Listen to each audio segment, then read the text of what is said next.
Guys, welcome back to my channel, and today we'll see the use of stack keyword and what is the uses actually we can say, and why to use and when to use. So let's start the basic part of the coding. So what I will do, I will create one text and one button. On that, click on the button, we will change the text and we'll see how to use the state keyword in that. So let's start it. So I will create, first of all I will create one variable. We'll say where first name equal to arpit, right? Okay, so now on changing of the button clicking, we will change the names. First name, right? We will add some attributes or modifiers. We can say frame, we can say width should be UI screen dot main dot bounds dot width, right? And we can give height as well, and height I'm planning to give 50. That's it, right? We can add some background color as well, so you can say color dot blue, and we can say I'm planning to add some foreground color, because in background we added the blue color, so foreground should, we can say it should look white, will be the best option. And we can and we can add some padding as well, which I will say 10 will be fine for me. Fine. So this text view is ready. Let's see, run it. So how the UI looks, we will check it. See, all these are the basic things and which I explained in the previous session, so you can watch it.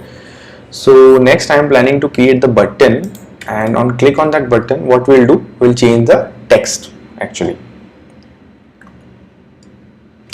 So come on fast and we'll start it. We'll see one text will be there with the name of Arpit. See, you can see, right? It's fine. So let's see, after that I'm planning to do what we call, we can say button, and then we need to add the action column. Okay, but in this button I'm planning to call one function, so that will be change names. Fine, and the label should be, we can say text. What should be the value of that button? We can say switch. Fine, that's fine, right? Now let's see how it is looking now. So we have created one button also. Oh, bit failed. So we need to create one function, right? So that will say change names. So function change names should be there, and I'm not defining that function as of now. So let's see how the UI looks. Why it is getting failed? Change names. It should not be inside that actually. Xcode is very smarter nowadays actually, so they want to be, everything should be perfect, right? So let's see. What is this here? Function declaration and return an object type, and okay, so what it want, I will say, okay, let's complete this now because it won't allow me to proceed further. So let's see, name equal to, I will say Ray. Fine. Okay, so now this was the error which I was expecting, but why it is coming? Let's see, clean the code and let's see, run it. Function declares an opaque return type. Okay, change names. Okay, return types function. Oh, extremely sorry guys, I forgot to put into the vertical stack. Yeah, sorry. Yeah, sorry. So return type should be this one, view. Yeah. See, these videos already I have created in the previous session, so you can see V stack, H stack and Z stack, so you will come to know. So let's clean this and now run this. So only one error should come. Yeah, this is the perfect error which I was planning to show you guys. So now what you can see, cannot assign the property to that self is immutable, basically it's nothing. So that's because structure by default can't mutate their own properties or variables, we can say. So they could do actually, but we need to use mutating keyword in front of that functions. See, if you want to do, you can do that, mutating keyword, right? So this error will go, but some other issues will come, but this is not our actually really concern what we need to do, right? Our requirement is different, so we can play around with that. So now this is the picture where state keyword comes. Now see what is it. So now we can try this and we can see what happens.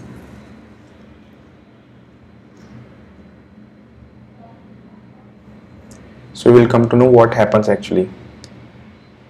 So this is nothing, it's like a button. Click on this button, we are calling this function and changing the name. That's it.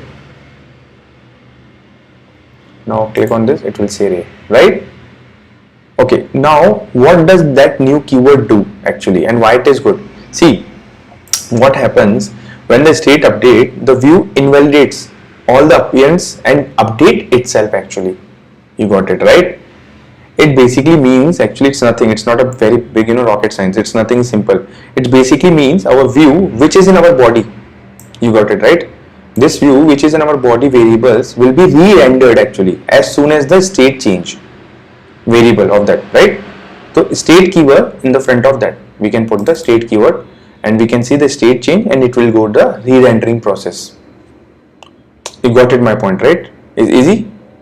So now we will do some more things. Actually more means like we can create an array, or we can say, let's make it more super. So we can say, we can add some array, we can say John. Okay, John is there, and some we can say added 2 3 5 6. That's it, right? John 1 2, we can say 3 4 and 5, we can say, right? Now I want to assign the random values from the list actually. So we can say list dot random elements, and yeah, if it is not there we can say empty string. It's like, okay, that wrapping and unwrapping you guys know. Okay, so now we will see and run the program.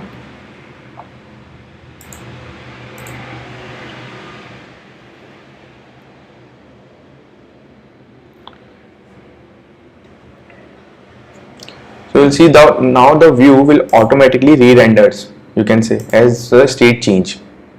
It's re-rendering actually. Getting my point? Once you will put the keyword in front of you, you should be able to switch the names by tapping the button. Let's see. Got it, right? So I think this is the basic concept, and you can play around with multiple things we have to do in the list and all these things, so you can play around with that. So this is the basic concept. Hope you guys understood the video. Please hit the subscribe button for more updates and see you soon. Thanks for watching. Like it.